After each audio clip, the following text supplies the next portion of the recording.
On 911, a baby is bitten by ants. She's choking. Oh, God, she's choking. And her father makes a desperate dash to save her life. I was doing all I could do to get to that ambulance.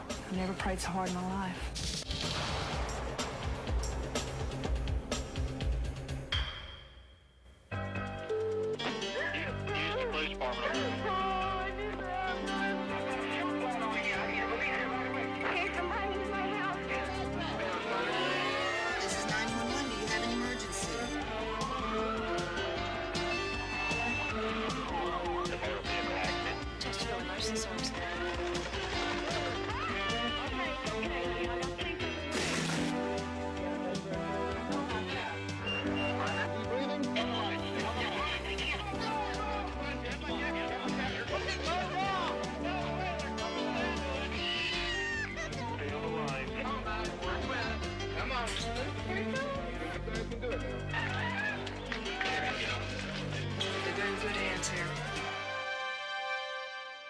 We begin on April 7th, 1991, in a rural area outside Macon, Georgia, where Leslie Mosley and her family were enjoying a quiet Sunday afternoon at home.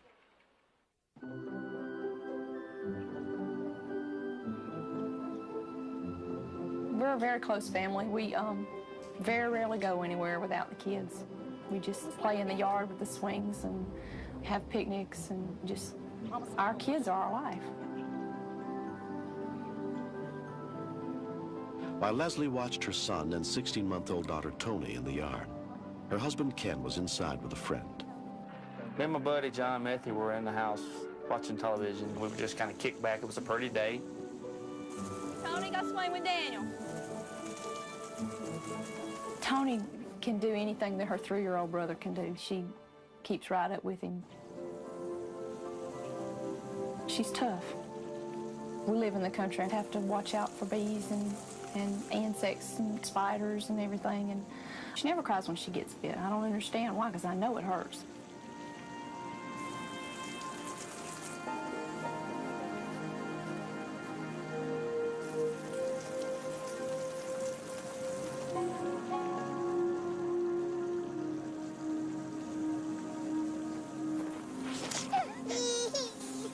Tony, are you okay?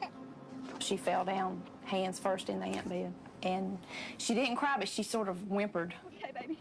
So, They're so vicious that as soon as you disturb their nest, they're out. And they're everywhere. They're just swarming. oh, I know. They were all in her socks and her shoes and everything, so I got them off of her and they started biting me. Oh, God. Oh. Okay, let's get away from these ants. Okay. All right, you okay? Leslie could see more than a dozen fire ant bites on her baby girl. I knew that she had had 53 bites before, so I said, well, you'll be all right, and put her in the baby swing so she couldn't get back down in it. Let me go call Daddy. Then I got to thinking about it, and I said, what if she does have a reaction? What if I'm not watching her? Ken! Can you come outside and watch? My wife collared, hey, Tony's been bit by ants. Can you come outside and watch her for a little while, see if she's going to be okay? When I went outside, I wasn't expecting anything. She's never had a problem, no reaction whatsoever, no pain. She never really even scratched them. Tony, you okay, baby? You okay? She would not respond to any kind of talk or anything. Come on, look at Daddy. Look at Daddy, look at Daddy. She was just kind of in a daze. Tony? John, she's looking bad. You got her eyes open. Yeah. Tony? Tony? Leslie? She don't look too good. She got some spots on her face. Are you hurting? She was perspiring, had white splotches on her face. Tony? Are you okay? I just knew that she was having a reaction. And I knew then that we had to do something immediately. Tony, look at Daddy, baby. Are you okay? Are you okay, baby? Tony? Tony? She's choking. Oh, God, she's choking. She was just gasping for air. Her little lips were all swollen up, and her eyes were about swollen shut. My little girl was in trouble. We'll take care of you. By the time he got her inside, she was having a seizure. I knew then that we didn't have time to wait for the ambulance to get out here because we lived so far out in the country. So I decided that he better go and just meet the ambulance down the road. The toughest part was letting Ken go with her and not knowing if she would be alive when I got to her. When we continue. I thought she was dead. All I could think of on the way to the hospital was, God, please don't take my baby. Come on, darling, don't die on me now, please.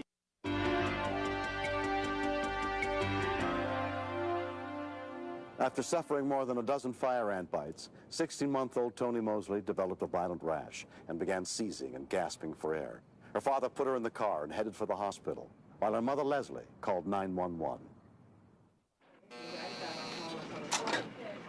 At 11:45 a.m., Leslie's call for help came into Macon Bib Fire Dispatcher C.C. Hendricks. She said he would be in a black late model Mercury, and he'd have his headlights on, his emergency flashes on. You got a potential to have a real bad situation when you try to intercept people on the way to the hospital.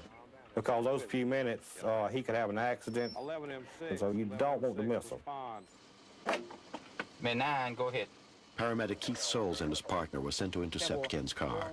The dispatcher passed on to them Leslie's description of the car and the exact route Ken was taking.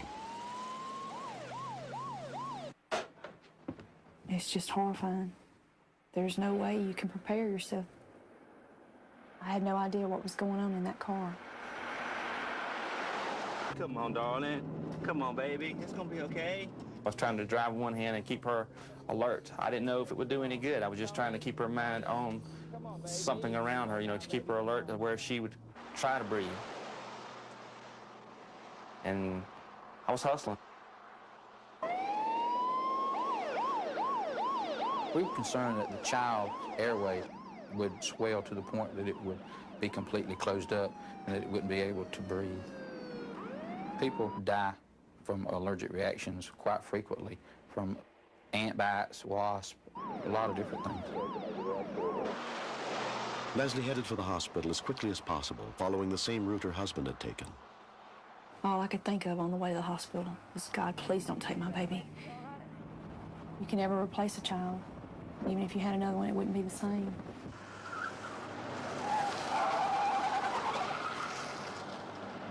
By the time Ken reached the divided highway, the ambulance still had not caught up with him. Tony's condition continued to deteriorate. Come on, darling. I was doing all I could do to get to that ambulance. I was afraid that maybe they would miss me or I would miss them because everything was a blur. Come on, talk to me, Tony. Come on, baby. Come on, baby. Talk to Daddy. Come on. I seen the ambulance coming down the other side, and I was hoping it was the right ambulance.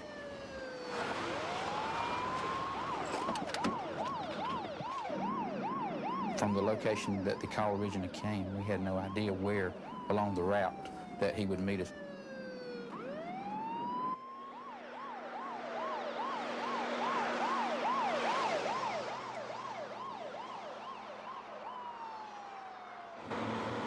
By the time we got to the interstate, we said he must have missed him. He must have just gone on to the hospital. So about that time, here comes the ambulance off the interstate. Not wanting to risk getting stuck in the median, the paramedics had gone to the next exit to turn around. Turn this way. Go! Go! He's already gone. Go! They went, and we pulled on the interstate, and there was Ken pulled over on the side of the road, and he had Tony in his arms. Oh, God. I thought she was dead. I couldn't move. I was frozen. Paramedic Jim Walsh took over Tony's care. The baby had a gurgling sound in the upper airways, probably by fluid buildup. Tony? The potential was there for that child to die.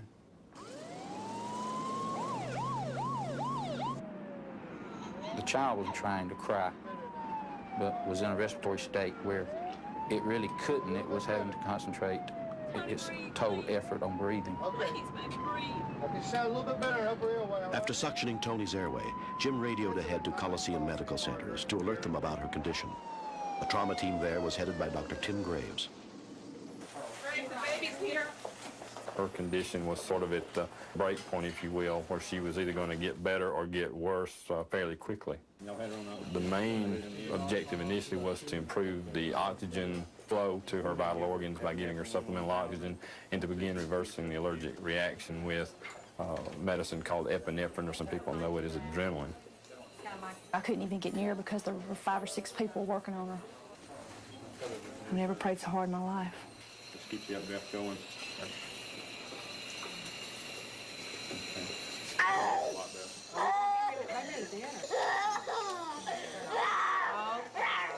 They gave her a shot, and within minutes she was screaming. They kept telling me it's good that she's screaming because she's breathing, and I was going, no, I don't think so. She's hurting, you know, and I had to go out and cry for a while, but I got it out of my system and I felt better.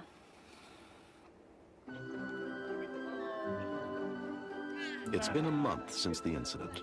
Tony's back to normal, and she can do everything that normal kids do, as well as wrap Daddy around her little finger. Squeal for me, Tony. I'm very grateful to the emergency room people and the guys in the ambulance. I didn't even catch their names, but I'm proud of them. They did good. I never have liked being an overprotective mother, but now I'm having to become one because I can't turn her loose in the yard like an ordinary child. I have to watch if there's a bee or if there's an anthill or anything. I have to watch. I have to be there with her. In Tony's case, I think that it was a wise decision to try to meet the ambulance rather than waiting it out.